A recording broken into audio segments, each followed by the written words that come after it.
não parar, não precipitar e não retroceder. Então dizer para esse cara, sabe quando nós vamos parar? Nunca. Nunca na sua porca vida. Né?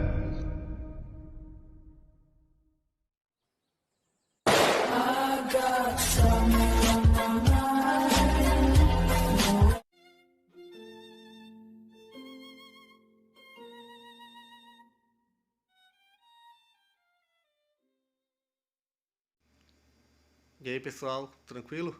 Então vem aqui antes do vídeo começar, pedir para vocês se inscreverem, quem não for inscrito, compartilhar, curtir, comentar. Quem puder seja membro do canal, que isso ajuda bastante. Tem também o link do Apoia-se. Quem puder ajudar nosso canal e apoiar financeiramente vai ser muito bem-vindo. Mas o mais importante é transmitir o conteúdo e os conhecimentos do professor Olavo de Carvalho para mais e mais brasileiros. Então compartilhe e ajude aí nossa causa. Muito obrigado a todos os membros, apoiadores do canal. Fico muito feliz. Tenho certeza que a gente está no caminho certo. Então fiquem com o vídeo e até mais. Valeu! E isto vai ser mais tarde, vamos dizer, o critério para a aferição de todos os conhecimentos. O que quer que você pense, ou creia, ou imagine, mas que não tenha raiz nessa individualidade concreta, histórica, temporal, é falso. É falso porque não é seu. É um teatro mental que você está vivendo. Claro, nós temos. O teatro mental é um dos grandes recursos do conhecimento humano. Tá certo? Eu mesmo recomendei que ao ler vários autores, você se os incorporasse, por assim dizer, como papéis que você está representando. Um pouco de acordo com a técnica do Stanislavski, Konstantin Stanislavski, de você se identificar profundamente com o personagem, buscando os pontos de convergência entre o sentimento seu e o sentimento dele. Quer dizer, onde e quando você sentiu igual aquele personagem, ou se não sentiu exatamente igual, buscar um análogo. Né? Então, eu mesmo recomendei isso, então eu sei que o teatro mental é um instrumento indispensável do aprendizado. Mas o teatro mental ele serve para alguma coisa desde que você saiba que é teatro e você consiga depois sair do teatro e voltar para casa, por assim dizer. Agora, se você fica lá e você fica achando que você de fato você é Aristóteles ou Platão ou o autor que você está lendo, então você pirou. Você pirou que nem aquela história do Pirandello. O sujeito achava que era o rei Henrique IV e obrigava todo mundo a se comportar como se fosse a corte de Henrique IV. E os caras até acabavam acreditando, quer dizer, enganou assim mesmo. Essa é uma grande parábola do mundo moderno. Quer dizer, o sujeito acreditou no seu teatro mental com tal intensidade que ele fez os outros acreditarem. Se você perguntar o que é um movimento ideológico de massas, é exatamente isso. Tá certo? É uma pessoa maligna, doente, tá certo? Incapaz de suportar a realidade da sua própria miséria, então que escapa para um mundo idealizado, teatral, e desempenha aquele papel com tal verossimilhança, com tal intensidade, né, com tal devoção, que ele faz os outros começarem a representar aquilo mesmo, fugindo, portanto, da realidade das suas vidas. Por exemplo, quando você vê, né, a gente, nos movimentos comunistas, a gente vê aquela multidão de caras de classe média alta e de classe alta, né, tentando sentir proletariamente, né, falando proletariado. Olha, não tinha nenhum proletário lá, jamais. O próprio Karl Marx, vamos dizer, pelo menos até o momento em que ele escreveu o Manifesto Comunista, ele nunca tinha visto um proletário. Engels tinha por quê? Mas Engels via proletários da posição do burguês. Ele era um industrial, ele tinha empregados. Karl Marx não tinha nem isso, quer dizer, ele não tinha visto proletário nem mesmo do ponto de vista burguês. Ele não conhecia nenhum proletário, tudo inventado. Então, você está convidando as pessoas a participar do seu teatro mental. Esse teatro mental pode trazer para elas uma consolação, um sentido de segurança, um sentimento, uma ilusão de sentido da vida. Pode trazer um monte de coisa. E tudo isso é como uma droga. É pior do que uma droga. Se você cheirar coca, não é tão grave quanto isso. Isso aí é de fato uma espécie de arrebatamento. Você é arrebatado para o sétimo céu, né, da beatitude do entendimento, e você vira uma espécie de Deus. Só que tudo isso é fake. tudo isso é falso. Tá certo? E é infinitamente ridículo, e isto é a fonte da pseudo-vida intelectual que hoje nós temos. Toda pessoa que entra numa universidade, a primeira coisa que ela recebe é um convite para ela ser arrebatada para este mundo superior. Tá certo? Então, não é de estranhar, vamos dizer, que a própria linguagem dessas pessoas adquira, logo no começo, por uma espécie de impregnação, por uma espécie de osmose verbal, aquele estilo pedante, meio rococó, você está entendendo? Com que falam, por exemplo, os professores da USP, todos falam assim, todos falam igual. Não é isso? Por que eles têm que falar assim? Porque esta linguagem é necessária para manter a ilusão do eu transcendental. Quer dizer, nós nos arrebatamos todos para um outro plano. Nós somos agora, por assim dizer, nós somos a classe revolucionária, nós somos o novo príncipe de Maquiavel, nós somos, em suma, nós somos um imbecil coletivo, né? Tá certo? E nós nos achamos lindos uns aos outros, né? E desde essas alturas nós podemos, por exemplo, passar a vida como, por exemplo, Roberto Mangabeira Unger. Você vai ver que você lê os livros do Mangabeira Unger, até os primeiros eram bem escritos, depois os outros não gostam, não.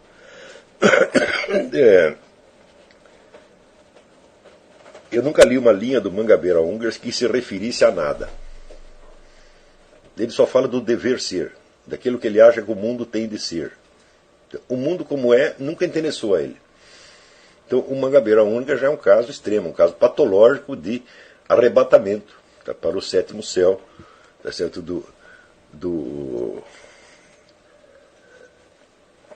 beatos do entendimento, né? Para ele já nem existe mais a realidade, só existem os ideais do Mangabeira Unger, que, né, este mundo mal, aos quais este mundo mal não se curva, lamentavelmente. Tá certo? Então, eu compreendo o atrativo que se exerce sobre as pessoas. Tá certo? Mas, ao mesmo tempo, eu sei que daí não vai sair nada que preste. Caiu a conexão ou não?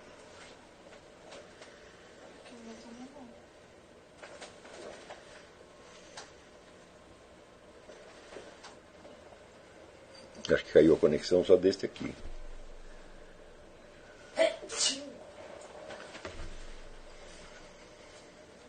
Um momentinho, vocês esperem um pouco que deu um problema técnico aqui.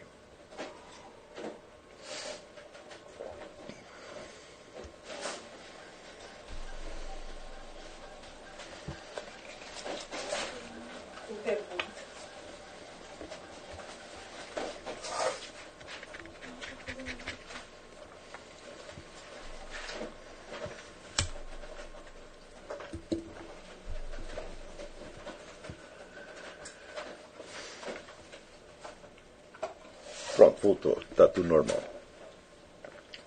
Muito bem. É dentro dessa sequência de explicações, nós podemos aproveitar aqui uma pergunta enviada pelo Marcos Maris. Diz ele: é possível fazer um paralelo entre a tentativa de fuga da realidade do indivíduo inserido na perspectiva gnóstica, mesmo assumindo a ótica pós-vida, e a esperança futura prometida por Deus aos que têm fé? Muito bem, claro que é possível fazer esse paralelo, porque uma coisa é uma espécie de caricatura da outra, é uma espécie de ampliação caricatural. Tá certo? Nas últimas semanas, eu tenho estudado muito aqui, com a ajuda aqui da Isabela, o fenômeno do milenarismo.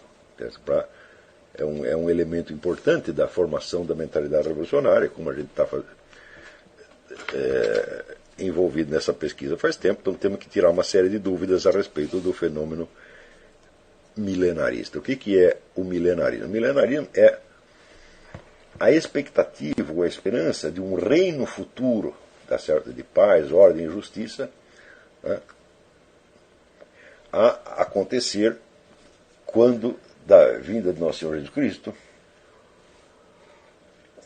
Ou, por exemplo, na perspectiva islâmica, quando da vinda do Mahdi. O Mahdi quer dizer o esperado, quer dizer, ser o grande governante islâmico que vai botar ordem no mundo.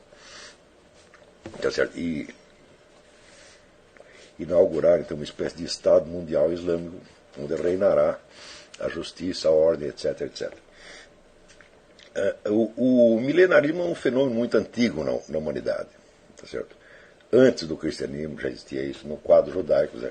Toda a religião judaica é, de certo modo, milenarista. Tá certo? Só que é um milenarismo específico. Há uma promessa milenarista ali para o povo judeu. Não tem sentido você extrapolar essa promessa para o mundo inteiro. Tá certo? Mas acontece o seguinte, acontece que a partir de uma certa época, né, os elementos milenaristas acabaram entrando dentro do cristianismo. Houve duas fases de milenarismo cristão. Primeiro, do século I ao século IV. Depois veio o próprio Agostinho e bota fim nesse negócio.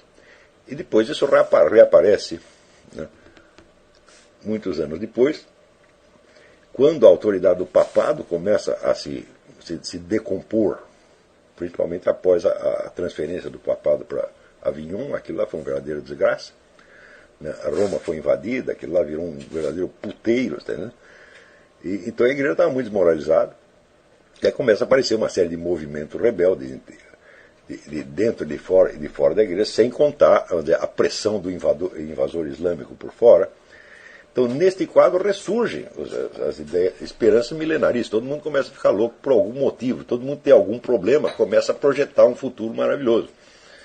Né? Por exemplo, os judeus, quando são expulsos da Espanha, imediatamente eles começam a sonhar um outro mundo maravilhoso, já que está tudo neste mundo aqui, está tudo na porcaria mesmo, então deve ter um mundo milenarista que vem depois. A Igreja Católica sempre foi explícita em condenar a especulação milenarista, baseado no quê? Naquele texto que eu citei, de Atos dos Apóstolos, capítulo 1, versículo 7, onde Jesus Cristo diz explicitamente: não é para vocês conhecerem, né, o prazo do fim. Ora, medite um pouco. Se você não sabe quando uma coisa vai acontecer, você não sabe qual é o contexto histórico em que ela vai acontecer. E se você não sabe qual é o contexto histórico dela, você não sabe a significação dela. Ou seja, você não sabe nada. Zero. Então, qualquer especulação a respeito do fim dos tempos, tá certo, está formalmente proibida. E o que quer dizer esta proibição? Pensem bem, isso é um elemento maravilhoso, se vocês pensarem bem. Veja, muitas pessoas reconhecem da boca para fora a limitação dos conhecimentos humanos. Por exemplo, Kant reconhecia, né? Todos os filósofos modernos sempre falam os limites do conhecimento humano. Né? Mas isso é tudo um flatus vocis. Não é um reconhecimento efetivo. Por exemplo, o pessoal os praticantes da ciência moderna eles sempre falam isso, né? Nossos conhecimentos são limitados, etc, etc. Mas eles entendem a limitação do conhecimento humano, primeiro, como se fosse uma deficiência da realidade. E uma deficiência é uma anormalidade. Claro, nós podemos considerar como uma anormalidade do ponto de vista metafísico, tendo em vista, por exemplo, a doutrina do pecado original. Mas não é nesse sentido teológico que eles falam.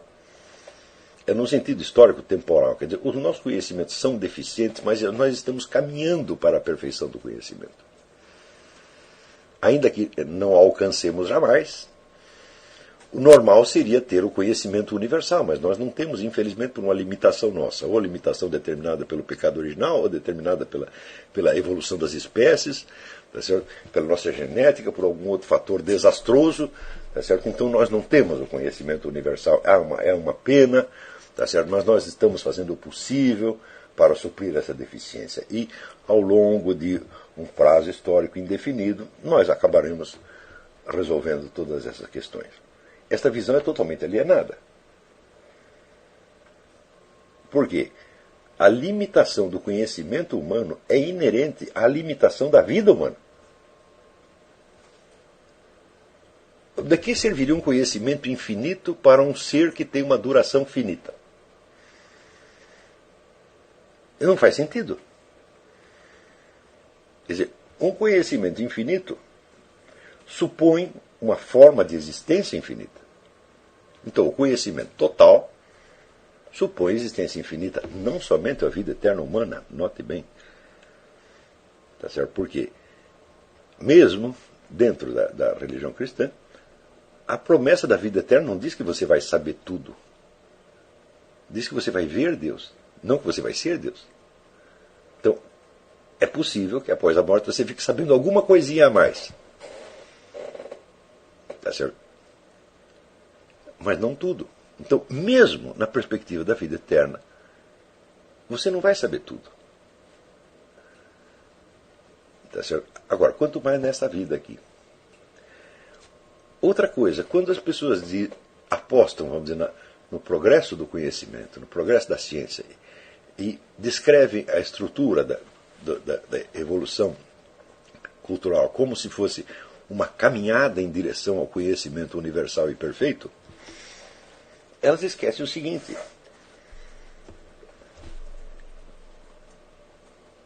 elas vão morrer. Então, quem é esse nós que vai ter o conhecimento universal e perfeito? Hã? Nós, humanidade? A humanidade não conhece nada, só quem conhece são os indivíduos humanos. Quando eu estudo, o meu vizinho não aprende nada necessariamente com isto. Saber alguma coisa é saber algo que os outros não sabem. Portanto, não existe esse nós, humanidade, que vai saber tudo. Ou mesmo o que vai saber mais. Quando um fulano amanhã, um cientista amanhã ou depois, souber mais do que o cientista que está vivo hoje, esse cientista de hoje estará morto. Ele não saberá nada mais além do que ele sabe hoje. Então, esta ideia, vamos dizer, do conhecimento humano que está crescendo, é uma ficção, é uma figura de linguagem na qual as pessoas acreditam. Essa é uma fuga à estrutura da realidade.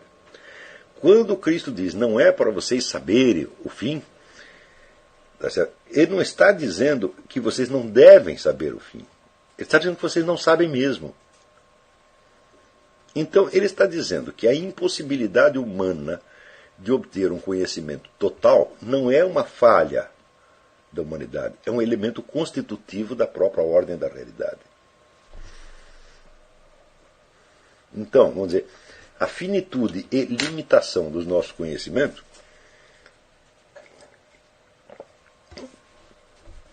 ela não é algo a ser vencido, é algo a ser assumido. E não assumido com aquele ar de desgraça, que pena, os nossos conhecimentos são tão limitados, nós nada sabemos além da experiência, etc, etc, como Kant, aquela choradeira kantiana, tá entendendo? Não é isto. Vamos dizer, esta limitação é a estrutura real da nossa existência. É ali que nós estamos, é ali que você tem de cavar.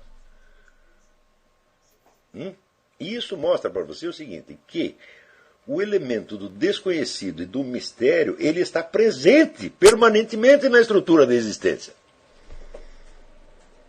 Se você tem, vamos dizer, a expectativa de você alcançar uma iluminação geral que vai te revelar tudo, você se priva de conhecer um dos elementos fundamentais da estrutura da realidade, que é a presença permanente do mistério. O mistério, ele não está totalmente fechado. Ele se abre de vez em quando e deixa você ver um pouquinho. Este pouquinho é precioso, mas você se priva deste pouquinho, tá certo? Se você quer ter tudo. Se você, mesmo reconhecendo a limitação do conhecimento humano, você entende esta limitação como se fosse uma privação, como se fosse um defeito, como se fosse algo a ser vencido, você fugiu da estrutura da realidade. Então, os momentos de abertura que o mistério lhe oferece serão perdidos para você. Está entendendo? O que são esses momentos de mistério? Não são necessariamente, esses momentos de revelação do mistério, não são necessariamente revelação no sentido religioso.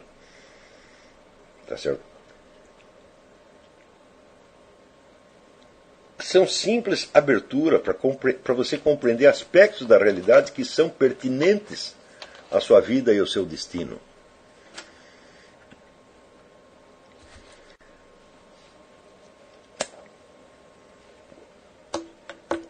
E vamos dizer, são aberturas que lhe permitem a você instalar-se na realidade da sua vida com um realismo terrível. Permite a você saber onde você está, o que você está fazendo ali, tá certo? E o que você pode esperar no instante seguinte, só no instante seguinte, não amanhã ou depois. Essa espécie de antecipação, na aula passada eu falei da antecipação no conhecimento pelos sentidos. Esta antecipação, que é baseada num conhecimento não verbal, por assim dizer, no conhecimento por presença, tá certo? É um elemento sem o qual você não pode se orientar na realidade. E é isto que você perde quando você quer voar para as alturas do eu transcendental, ou quando você aposta na perfectibilidade infinita do conhecimento humano, ou quando você lamenta, né, ou você fala das limitações do conhecimento humano como se fosse um defeito e não um dado da própria realidade. Quer dizer, a finitude do conhecimento humano é um dos pilares sobre os quais é construída a nossa própria existência. Então, o importante não é vencer o desconhecimento, mas encontrar um modus vivendi com o mistério que lhe permita ter, vamos dizer, uma reação adequada ao mistério. E, portanto, você obter o coeficiente de luminosidade que você precisa naquele momento e naquele lugar para você poder agir, pensar, conhecer e decidir responsavelmente. Isto é o máximo que o ser humano pode alcançar. Isto e não a suprema beatitude do conhecimento. Está entendendo? E aí, novamente, o mestre nosso é Agostinho. E a filosofia baseada na confissão da sua condição real. Está entendendo? O resto é fuga da realidade. Pode ser gostoso, como um teatro, tá certo? Pode lhe dar uma impressão de beatitude, de prazer, etc. Mas é tudo falso. Então, a diferença, eu não digo que esta atitude seja sempre de inspiração gnóstica. Não, existem muitas inspirações. Tá certo?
Chegamos a mais um final de uma aula, de um vídeo. Espero que tenham gostado.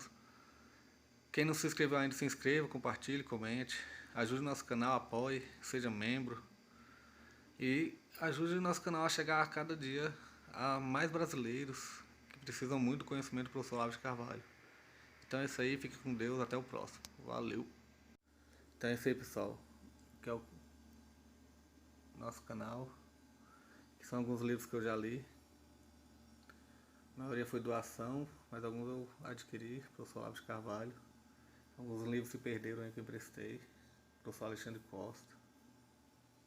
A Bíblia Sagrada. 10 lições sobre Karl Marx. Indico a não ler esse livro, que é muito ruim mesmo. Alguns pensadores aqui que realmente, como o professor Olavo de Carvalho disse, não são pensadores. Valeu, tamo junto aí. Apoie nosso canal, seja membro.